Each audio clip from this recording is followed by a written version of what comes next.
ठीक है, ध्यान देना। तो जैसे मैं स्प्रेड ऑपरेटर लगा रहा हूं यहाँ पर, तो वैसे ही काम करने लग जा रहा है। देखो, एक दो तीन।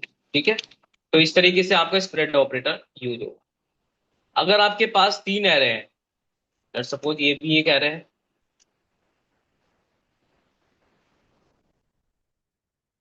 यहाँ पर थ्री, तो आप कितने भी चाय लगा सकते हो। जिसको आगे रखना चाहते हो तो उसको आगे रख लेना, और जिसको पीछे रखना चाहते हो उसको पीछे।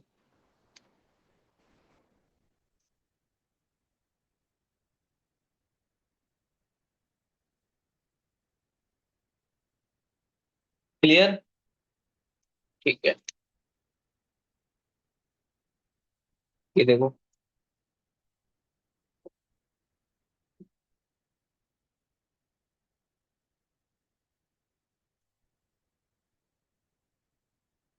Rest operator. रेस्ट ऑपरेटर आता है डिस्ट्रक्चरिंग करने के लिए। ठीक है, इसलिए आता है, डिस्ट्रक्चरिंग करने के काम आता है। तो इसका कैसे का होता है ये ऑपरेटर, ये भी थ्री डॉट लगता है इसके भी आगे। बट ये कैसे काम करता है, जैसे मैंने यहाँ पर एक एरे लिया, लेट्स सपोज ये हमारे पास एक एरे है।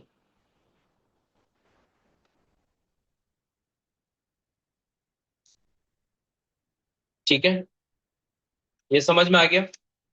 उसके बाद यहाँ पर ये क्या चीज है, बता देता हूँ। यहाँ पर मैं दो वेरिएबल डिफाइन कर देता हूँ, लेट ए और लेट रेस्ट नाम के ऑपरेटर डिफाइन कर। अब यहाँ पर मैंने अलग अलग वेरिएबल बना रखे, लेट ए और लेट रेस्ट। और अगर आप यहाँ पर देखोगे तो इसने कुछ ऐसे बना रखे कॉमा लगा के। इसका मतलब भी वही है। अगर आप इसको एक साथ लिखना चाहते हो तो आप इसको ऐसे भी लिख सकते हो। ठीक है, तो बात एक ही है। समझ आया? बात एक ही है, तो इसमें कभी कंफ्यूजन मत होना। ठीक है, ये लिख दिया मैंने। अब मैं चाहता हूं कि जो वन वाली वैल्यू है वो ए के अंदर जाए, और बाकी जितनी भी ये वैल्यू है वो सिर्फ किसके अंदर जाए, रेस्ट के अंदर जाए। तो देखो ये कैसे होता है। आपको करना क्या होगा, यहां पर एक डिस्ट्रक्चरिंग बनाना है। हमने बनाया एक स्क्वायर ब्रैकेट, यहां पर हम एक रेस्ट ऑपरेटर यूज करेंगे, जिसमें थ्री डॉटेड होंगे, वन टू थ्री। क्लियर? और हम क्या लगा देंगे वहां पर, ए लगा देंगे, ऐसे नहीं ऐसे लगाएंगे, पहले कॉमा। और जिस पे सारी वैल्यू आनी चाहिए, मतलब जिसके अंदर सारी वैल्यू आनी चाहिए, ए बराबर तो वन हो गया, ए बराबर वन हो गया। अगर मैं यहां पर लिख देता हूं बी, बी लिखा, और यहां पर मैं कॉपी करके बी लिख देता हूं, तो बी के अंदर कौन सी वैल्यू आएगी, टू। समझ आया? बी के अंदर कौन सी वैल्यू आएगी, टू। और उसके बाद अगर मैं यहां पर रेस्ट ऑपरेटर लगाता हूं, और यहां पर किसके अंदर लगा देता हूँ, R E S T, rest के अंदर ही। अब रेस्ट ही लिखना जरूरी नहीं है, मैं इसको कुछ और नाम दे देता हूँ, जैसे सी लिख दिया, तो मैंने यहां पर लिख दिया सी। जिसके साथ हम स्प्रेड ऑपरेटर लगाए हैं, लगाएंगे, जितनी बची वैल्यू है वो उसके अंदर आएगी, मतलब सी के अंदर सारी वैल्यू आ जाएगी। ए के अंदर वन आएगा, बी के अंदर टू आएगा, और बाकी की जो वैल्यू है वो सी में आ जाएगी। तो इसको करता है डी स्ट्रक्चर। इक्वल टू बराबर हम कुछ एक वेरिएबल ले लेंगे, जैसे इसमें एरे वन, तो वही हमने यहाँ पर रख लिया।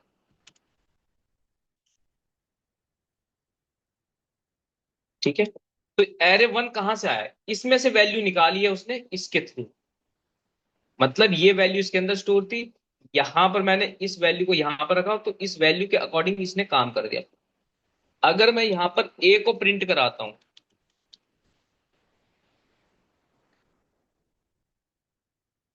तो आपका वन प्रिंट होगा। अगर मैं बी को प्रिंट कराता हूं, यहाँ पे टू प्रिंट होगा। अगर मैं सी को प्रिंट कराता हूं, तो यहाँ पर सी प्रिंट होगा।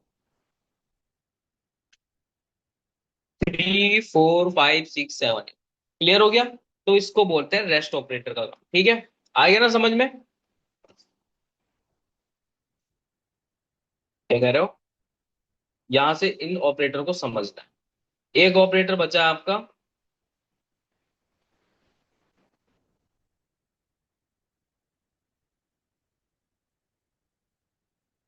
देखो कौन कौन से आपको पढ़ने, शिफ्ट अनशिफ्ट ये पढ़ लेना भाई। और आपका short short method, reverse method, for each method, ये सब पढ़ लेना जो कॉमन मेथड है।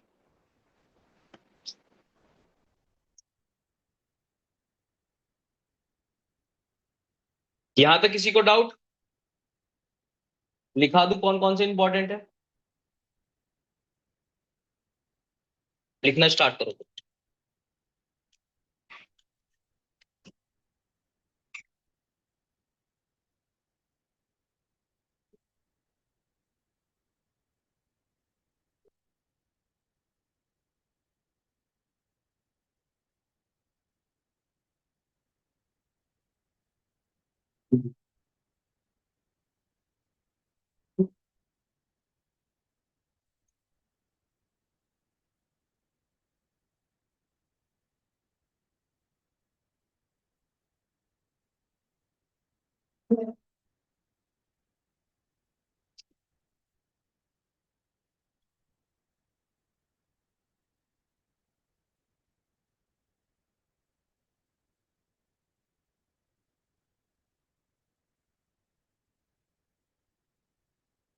फिल्टर मेथड,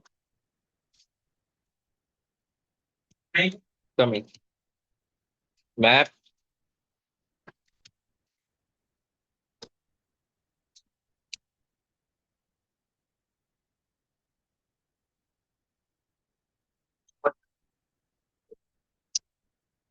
रीच ऐसे ही होता है ना।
ये मेथड बहुत ज्यादा इंपॉर्टेंट है, जो अभी तक मैंने अपने इसमें सबसे ज्यादा इन्हीं को यूज किया है।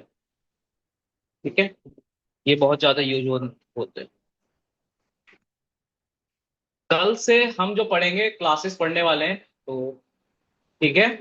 एक बार फोर लूप समझ लेंगे, फोर लूप रह गया था हमारा लास्ट टाइम, तो फोर लूप करेंगे, फोर लूप के बाद क्लासेस पढ़ेंगे कल। ठीक है, फोर लूप और क्लासेस, ऑब्जेक्ट कैसे बनाए जाते हैं वो चीज समझेंगे। हाँ ये इंपॉर्टेंट है, ये देख लो आप लोग। बाकी कल करेंगे, ठीक है।